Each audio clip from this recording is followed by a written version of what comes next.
Well, it started out, what, Friday morning? Saturday morning, 2 a.m. Yeah.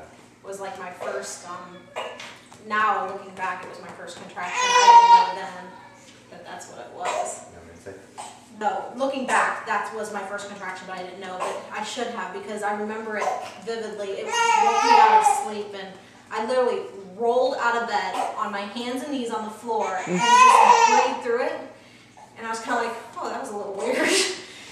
But I mean, I got up, got something to drink, got a little bite to eat, and went back to bed.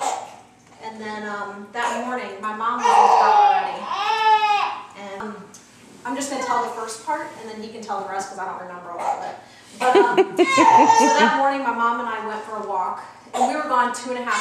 Now, it wasn't a major walk. Okay. It wasn't a major walk, but like, I just remember it was right around Thanksgiving, so a lot of people were putting Christmas lights up. So we went to the next neighborhood, and we were walking around, just looking at all the different houses and things like that. And I had a couple contractions then, but I didn't really want to say anything because I thought, oh, this can't be it. Learn from my mistake. But, so we went home, showered, went to IKEA that afternoon, spent a couple hours there. And that's when I was like, I had to stop a couple times in my tracks because I was having a contraction. And that's when I kind of like said to my mom, I think something's going on, but I didn't say anything to him yet. And then when we were in the truck to drive home, I had 4 contractions, and that's when I started timing it because I was staring at the clock in the truck, and they were about 12 minutes apart. So that's when I decided to say something to him and like, oh, this might be something serious. Our doula came over that night about 10 o'clock. Taylor got there about 10 o'clock. Yeah. And then by then they were like 6 minutes apart. It just slowly, well not slowly, 4 o'clock they were like 12 minutes apart, and then it got to be like 10 minutes, and then 6 minutes, and then 2 and 3, so like 3 days long. So Taylor got there, yeah, about 10 o'clock. That first night was probably a long night for her. Every couple minutes, you know, counting down, you know, that was the biggest thing that she wanted, was counting. You know, 15 seconds, 30 seconds, 45 seconds. Christina's and Bruce have taught you that, like, count through the contraction. That was my lifesaver. Because, like, I knew it wouldn't be more than 60 seconds, and if I could just hear how far I was into it, that's what got me through. So, I don't know, maybe that'll help you guys, but that was, I mean, for 3 days I think he counted. And when he didn't, I hit him. I'm like, count my contraction! Yeah, so 5 minutes in between, and then counting. You could tell that was a long time. Oh, you had such a rough job. Well, she was like, oh, if this is as worse as it gets, then it's not that bad. That's like that. But, first night we tried everything from shower, sitting on the ball, pelvic rocks, everything that you can think of. And then Sunday morning we went in the first time. Because they were about 2-3 minutes apart. Yeah, we went in about 6 o'clock. And we were, what, 3 centimeters? So 3 centimeters, not 0 gestation, or -2 gestation. Station? Yeah, as high as it could be, not dropped anything. Still had a mucus plug and everything. Water hadn't broke. So we decided to stick around there for about an hour, walked around, did some sitting on the ball and stuff. And then after an hour they're like, okay, well we can give you either this pain medicine, let you go home and take a nap, you know, or we could put you in now. So we're like, no, we'll just...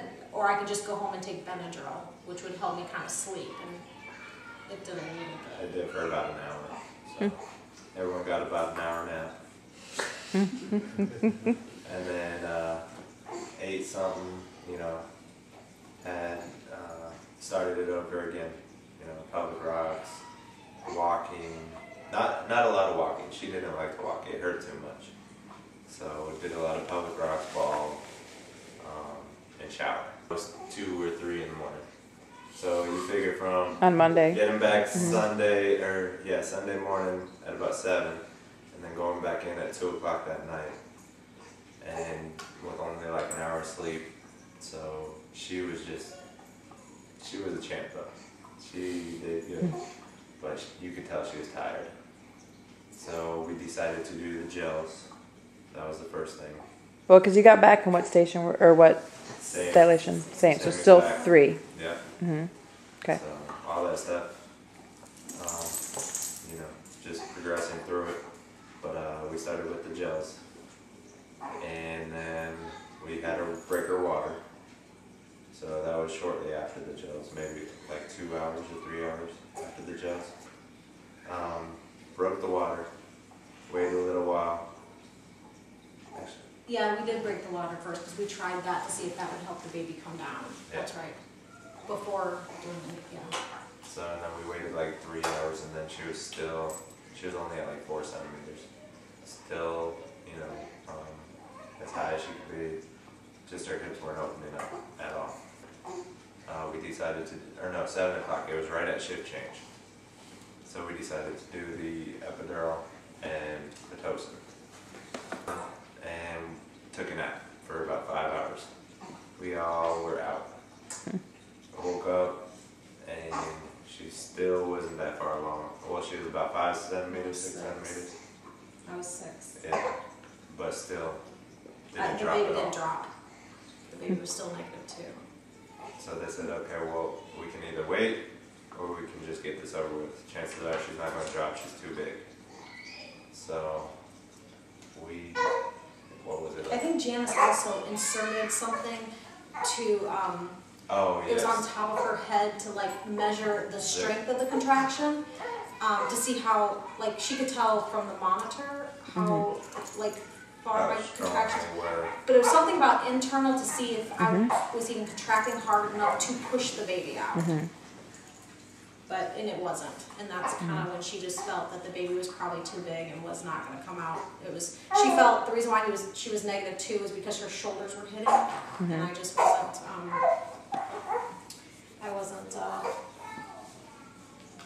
she just wasn't going to fit. Yeah, just, I guess. My turning point was when she told me that,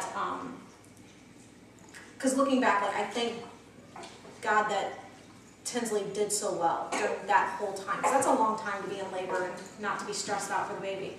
But I think my turning point was when she said, you know, the baby's handling it well right now. The baby's handling it well right now. We can either do the cesarean right now where it's not an emergency and we can take our time, or I think because she offered to let me go and keep going, but she said, I think in the long run, you're still going to end up with a cesarean, and what I'm afraid of is that the baby is going to finally get stressed out, and then it's going to be an emergency. And when she told me that I mean, I know I shouldn't have, but at that point, I was just like, I don't want to say I gave up, but I guess I just felt like maybe it really wasn't going to happen. So I just said, let's do it now. And so they whisked me away and cut me open and took her out. So it wasn't my ideal outcome, but like you said, healthy mom, healthy